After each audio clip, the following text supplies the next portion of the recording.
Hello, everyone, and welcome to Great Targets, the official podcast of the Research Chair on Mistreatment of Older Adults. I am your host, Mélanie Couture, the chair holder. Today, we're going to talk about Mistreatment Helpline.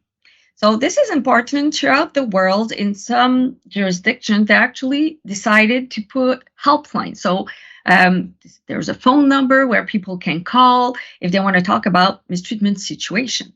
We actually have one in Quebec, Canada, that was put up by the government of Quebec. And today, my guest is Lidia Volvich, who is the interim chief of Mistreatment Helpline and is also specialist in clinical activities. Welcome, Lydia. Thank you. Thank you very much. I'm really happy that you're here today because we actually did an episode in French to explain what is the mistreatment helpline in Quebec. So I think it's important to also explain in English and do an episode in English so English speaking people in Quebec can actually have also some explanation about the role and what you actually do at the helpline. So my first question is, well, can you explain what the mistreatment helpline is in Quebec? Yes, of course. So the helpline is a provincial telephone service Okay. that offers listening, support. We analyze the situation of mistreatment that are presented to us by callers. And with this information, we will further refer them to the most appropriate recourses and the most appropriate resources depending on their situation. Okay. So this helpline actually listens to people and then refers them to the right resources. Is that right? Yeah. Yes, with the Oh, analysis part in between the listening and the referral. okay. Yes, What is the analysis part? So what is that? What do you do? yes. So we will gather information, as much information as a caller can provide us with, to better Okay. understand the situation, the global overall situation, Okay. who is being mistreated, by who, Mhm. the circumstances, and so forth, to really be able to analyze the need of the person and Okay. who is the best capable to come to their aid. Okay. Because okay, so that means that mistreatment situation are complex in a way because it's not like you can just it's not a one size fits all depending on who's mistreating, on what type of mistreatment, then you refer to different resources. Is that it? You said it perfectly. The Okay. situation of mistreatment are very often complex, and Mhm. therefore there is no one size fits all. It really very, very unique each situation. Yeah, so the helpline was actually instituted like a long time ago. And from what I remember is that it used to be volunteers, but now it's in the last 10 years, I think. Now it's actually professionals. So when you call, you have professionals on the line. Is that it? Yes, so since 2010, Okay. this the line has been professionalized, and when people call, it is the team of our trained clinicians who are Okay. social workers or equivalent. They Okay. answer the phones. They're all trained to be experts in the area of mistreatment toward the older adults and also adults in situation of vulnerability. Our Yeah. service has been extended in the past 2 years because previously we have been offering service regarding situation of mistreatment toward older adults, 50 and Mhm. plus. But Yeah. since the 1st April of 2023, the ministry has extended our mandate. And now we also offer a service regarding the situation of mistreatment toward adults, so 18 and plus, in vulnerable situation. So this vulnerable situation, it can be in relation to physical, mental, cognitive health issues. It could Mhm. be in relation to unstable home situation. It Okay. could be in regard to previous difficulty with the judicial system as well. Okay. So it's a Mistreatment Helpline. And we were joking earlier, but there used to be the word elder in the name, so that's been taken out because now it's for adults in vulnerable situation overall, older adults also. So if you're 18 and older, then you can call the line. But what are the other criteria to call the line? How do I know that I can call the line? Well, the line is for anyone concerned with the situation of mistreatment, a possible situation, or a confirmed. So if you're asking yourself, let's say it's you yourself asking questions, what I'm living, is it mistreatment?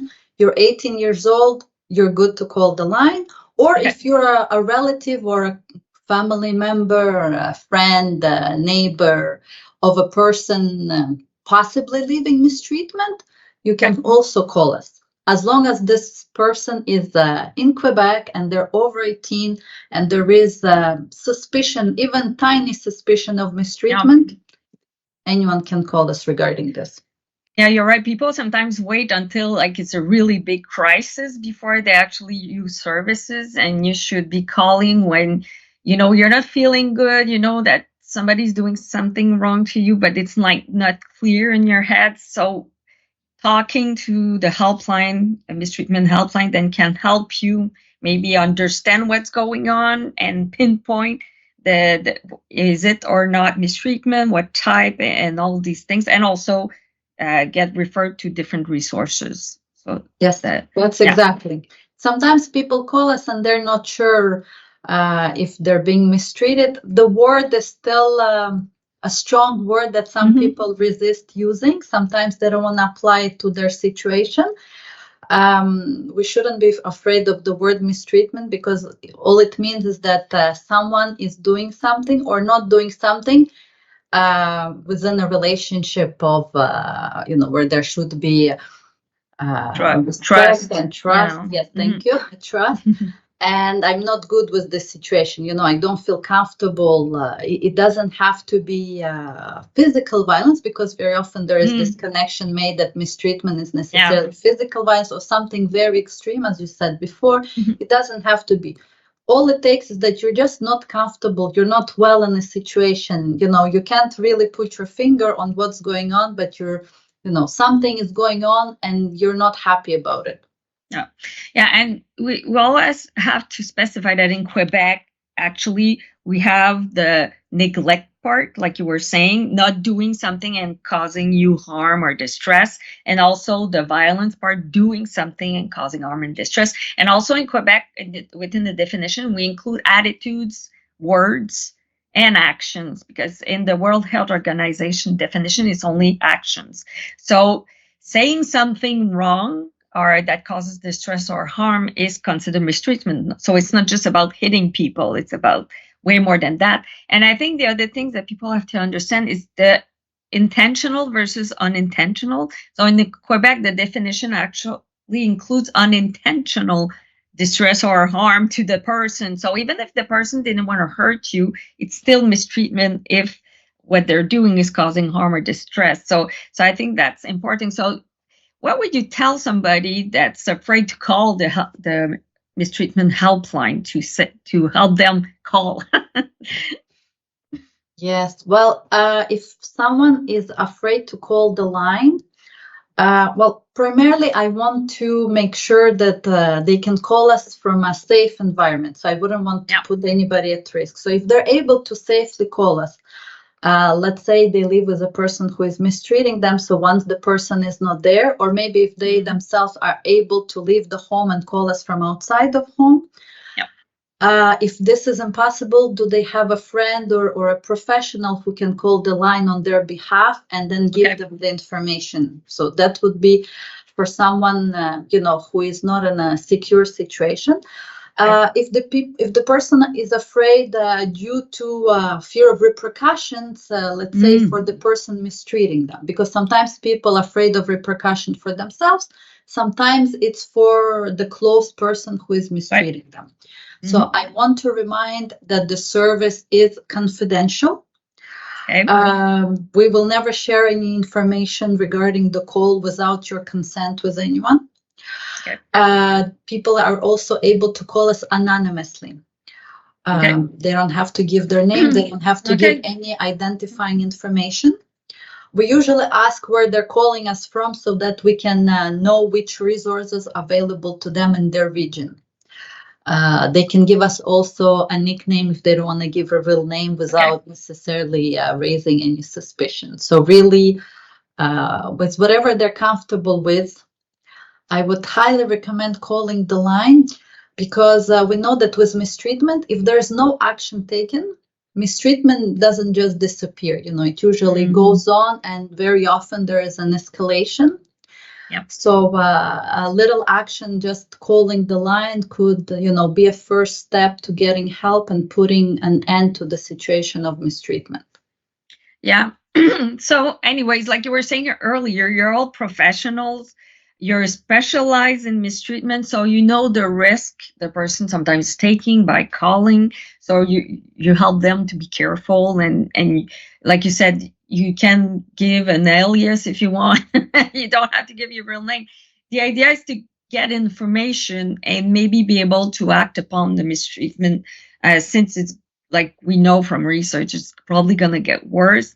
And sometimes people don't realize that in long run, you are more at risk of depression, of health problems. I mean, being mistreated brings a lot of stress. So if you think about it in a way that stress is bad for your health, mental and physical, then mistreatment is bad for your mental and physical health. So the longer you stay in that situation, the more repercussion you're going to have in the long run also. So and and so you said anybody can talk. It's a good idea, like you said, that maybe they can talk to one of their friends and ask the friend to call and then come back with the information. So if you don't want to call yourself and you're not sure, then somebody else can also call for you.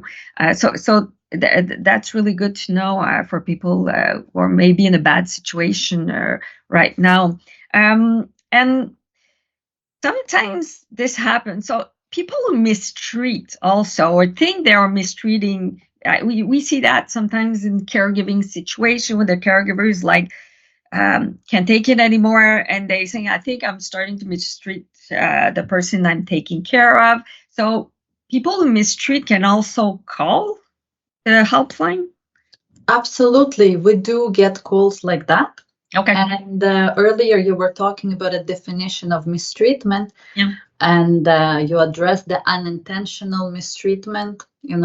So if you look at the definition, nowhere are we trying to point at a person who is mistreating. All we're trying to do is put an end to the situation. Right? So sometimes we might have the best intentions. Sometimes we see it in our calls when caregivers are trying to protect the person they're taking care of, and sometimes they will make certain decisions in order to protect. But when we look at the consequences of these decisions, we can see that the person has been harmed or they're living in distress. So therefore, it ends up being mistreatment. It's very important to reflect on our practices, on our beliefs, because we all are affected to a certain extent by ageism. So sometimes we might think we know best. Let's say if we're taking care of our parents, we might think they shouldn't be doing this, or it's not safe for them to do that.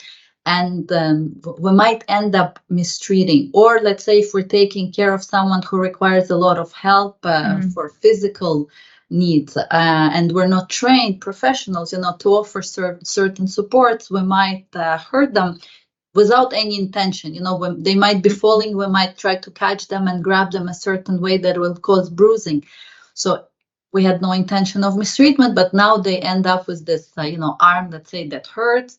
So yes, it's mistreatment, and we shouldn't be afraid of this word, because we're so afraid to use this word. It sounds so strong, and it's really, we want people to be well, and we want to have tools. So in order to get tools and to get support, sometimes we have to recognize, what I'm doing is not necessarily the best for the people I'm taking care of. Yeah, it's saying mistreatment is kind of owning up to the fact that I'm giving distress are provoking harm in someone else. So, and I always say that people mistreat are not feeling well either, and both people need help. So, Absolutely. like you're saying, it's not about judging; it's about helping and getting people out of a bad situation. And I think it's important to frame it that way. And putting the word mistreatment is also to help find resources. Also, so you understand it's mistreatment, then maybe you're more open to getting services and help also. And I would add, sometimes it can be, bad family dynamics that just getting worse because the situation is bad because of health or other problems. Right now, there's a lot of people who are having difficulties with financial resources. So, the stress and everything kind of makes situations that were like kind of bearable, but they become really difficult and unbearable up to a certain point. So, and anyway, you're there. Oh, yeah, the call center is open. Is it still open from 8 to 8, 7 days a week? I think. Is that it Yes. still? Yes. Yeah. Okay. So we're open from 8 to 8 every single day of the year. There is no day, no holiday that we are closed. Yes. You don't have any vacations every day. We take turns. We take You turns. take turns, okay. So it's good to know it's not even closed on holidays because sometimes crises happen and when everything is closed. So okay, so it's still there, and if I remember also if you call, you can leave a message and people can call you back. Is that it? Yes. So when our offices are closed between 8 p.m. and 8 a.m., In the there is an morning. answering service. People can Okay. leave us a message and let us know what is the best time to reach them. Okay. And we will do our best to reach them at the given time. Okay. We try to take most of our calls are answered live, but sometimes if we're very busy, like during a sensitization campaign when we are called double or triple, sometimes we're unable to answer right away. We always call back within the first 24 hours. Okay, so 24 hours. Okay, that's pretty good. So, so what you're saying is that awareness campaigns actually work because you do get more calls. So people are going to be watching this or listening to this podcast, and it's going to make some people call. I guess that's the Well, point. I hope so. I hope Yeah. so. And if people want to have more information about the Mistreatment Helpline in Quebec, where can they get that information? Well, a very informative website for the line, lignemaltraitance.ca. Tons and tons of information about our services, mistreatment in general, a good place to start. They can also just call the line and ask their questions if they want to. Okay, so if they're searching on the web, if they put Mistreatment Helpline Quebec, they're probably going to find it too. Yes. Yeah. Okay. So you said it. So since we're in Quebec, the name of the line, the website is in French. So it's www.ligne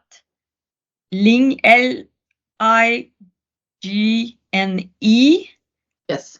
maltraitance MALT. yeah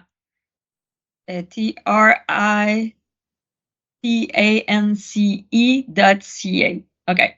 Because like I say, some of our listeners are listening, not watching, because people who are watching are going to see it appear on the screen with the number. Can you tell us the phone number like really slowly and twice so people can write it down?